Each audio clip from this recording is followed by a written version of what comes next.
श्रियकान्ताय कल्याणनिधये निधयेतिनाम् श्रीवेङ्कटनिवासाय श्रीनिवासाय मङ्गलम् लक्ष्मी सविभ्रमालोक सुभ्रूविभ्रमचक्षुषे चक्षुषे सर्वलोकानां वेङ्कटेशाय मङ्गलम् श्रीवेङ्कटाद्रिशृङ्गाग्रमङ्गलाभरणाङ्गये मङ्गलानां निवासाय श्रीनिवासाय मङ्गलम् सर्वावयव सौन्दर्य सम्पदा सर्वचेतसां सदा सम्मोहनायास्तु वेङ्कटेशाय मङ्गलम्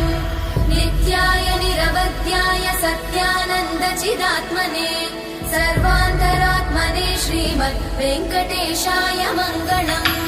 स्वतः सर्वविदे सर्वशक्तये सर्वशेषिने सुलभाय सुशीलाय वेङ्कटेशाय मङ्गलम्।